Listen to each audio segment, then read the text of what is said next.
A seguro mi queda trata è parte di recuperazione forte di Aruba, che sta tomando lugar in ribaterreno di turismo, recuperazione che sicuro brinda perspectiva non positivo e che dona aliento, che sia necessario nel momento aqui, momento non difficile, reto nota stop di te, tabira cada viaja otro y nuevo. Pero en el mismo momento mi ta riparar que está atendiendo debidamente que sakinan ting nos por atender de viaje ting nos por solucionar de viaje ting ta bira reto nang más grande y que ta requerir de más tiempo para por traer alivio y solución concreto que el pueblo está deseando. Mi tengo visa ya luna último, ministro de Turismo y Salud Público, señor Dangio Odiber, a trata de su rueda de prensa e cifra del turismo para lo que te trata año 2022 teco awo. Mi tengo visa banda di cifra que nos atende durante la rueda de prensa. Mi tengo enfatizar hecho con el Parlamento también haya mensualmente e cifra for di AHATA, dus cada luna nos haya relato, un reportaje de parte AHATA, camina nos también por tomar nota de desarrollo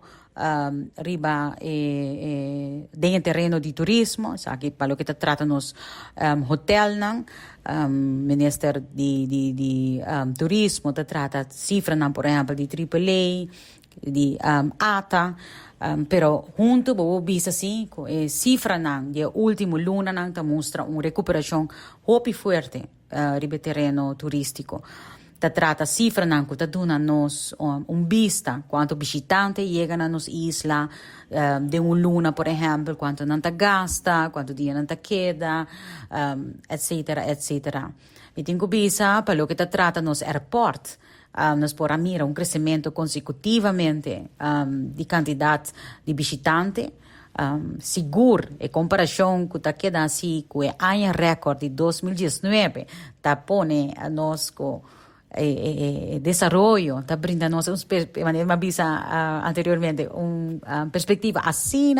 positivo, alentador, e te sei nos mister no momento aqui, momento que não somente o governo conosce reto, pero cada de nós como família, mama e tata na responsável di pone pan riba mesa, conocer reto nam pa rende lo que kubota tin na placa, pesei e cifra na aqui ta assina alentador pa sobra ko e cifra na di 2022 sta surpassando e cifra na di anno 2019. Anto non mi sta lubida ko anno 2019 tava un anno record pa lo che ta trata nos turismo aqui na Aruba. Seguro e cifra não mostra que em luna de abril de ano aqui a registrar uma recuperação de nosso turismo de 108% comparado com o ano 2019, da mesma luna, das luna de abril. Também me digo bisa que ambos lunas de maio e junho a registrar a mesma cifra de recuperação está 103% comparado com o respectivo luna de ano 2019. E, all in all, mi tengo saca fodi a cifra que nos da haya que para o primeiro 6 lunas de ano 2022 Aruba a receber 528.325 turistas e essa aqui está representar uma recuperação de nada menos que 92%.